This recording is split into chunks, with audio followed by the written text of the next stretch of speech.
செய்ய மாநிலங்களுக்கு உச்சநீதிமன்றம் அறிவுறுத்தி இருக்கிறது. அது குறித்த அண்மை செய்தியை தற்போது நாம் பார்த்து கொண்டிருக்கிறோம். தொடர்ந்து கடந்த சில தினங்களாகவே மாநிலங்களில் தொடர்ந்து இந்த மது விற்பனை என்பது தொடங்கப்பட்டிருக்கிறது. கொரோனா பாதிப்பின் காரணமாக மதுக்கடைகள் அனைத்தும் இந்தியா முழுவதும் பல்வேறு பகுதிகளில் இந்தியா முழுவதும் மதுக்கடைகள் மூடப்பட்டிருந்த சூழ்நிலையில் தற்போது கடந்த சில நாட்களாக இந்த மதுக்கடை என்பது தொடர்ந்து திறக்கப்பட்டு வரக்கூடிய நிலையில் அங்கு கூட்டம் என்பது மிகவும் அதிகமாக இருப்பதை, ஒவ்வொரு மாநிலத்திலிருந்தும் கூட்டம் மிகவும் அதிகமாக இருப்பதை நாம் தொடர்ந்து பார்க்க முடிகிறது.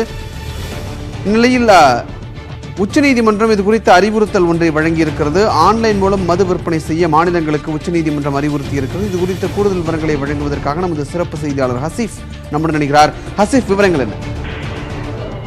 ஆன்லைனில் மது விற்பனை செய்ய வேண்டும், இதற்கு அனைத்து மாநில அரசுகளுக்கும் உத்தரவு பிறப்பிக்க வேண்டும் என்று கோரி உச்சநீதிமன்றத்தில் தாக்கல் செய்யப்பட்ட அந்த மனுவை விசாரித்த உச்சநீதிமன்றம் நேரடியாக அனைத்து மாநிலங்களுக்கும் உத்தரவு பிறப்பிக்க முடியாது. ஆனால் இந்த மனுவில் முகாந்திரம் இருக்கின்றது, இவர்கள் கேட்கக்கூடிய அந்த கோரிக்கையில் முகாந்திரம் இருக்கின்றது.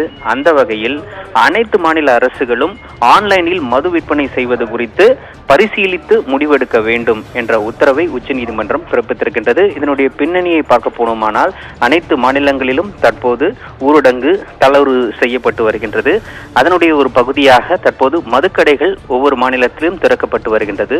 மதுக்கடைகளில் சமூக இடைவெளியை பின்பற்ற முடியாத அளவிற்கு கூட்டம் சேரக்கூடிய இந்த சூழ்நிலையில்தான் இந்த உத்தரவு பிறப்பிக்கப்பட்டிருக்கின்றது. இந்த உத்தரவு நடைமுறைப்படுத்தப்படும் பட்சத்தில் நிச்சயமாக மதுக்கடையில் சேரக்கூடிய அந்த கூட்டத்தை கட்டுப்படுத்தலாம் என்ற அடிப்படையிலேயே தான் உச்சநீதிமன்றம் இந்த உத்தரவை பிறப்பித்திருக்கின்றது. அதே போல நான் சொன்னது போல நேரடியாக ஒவ்வொரு மாநிலத்திற்கும் இதை செய்யுங்கள் என்ற உத்தரவை உச்சநீதிமன்றத்தால் பிறப்பிக்க முடியாது.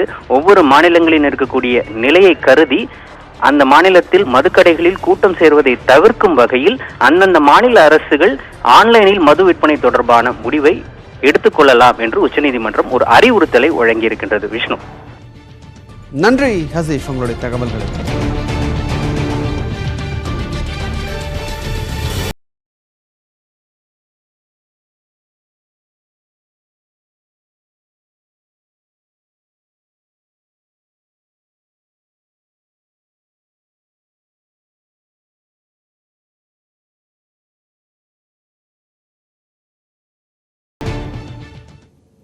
பாரத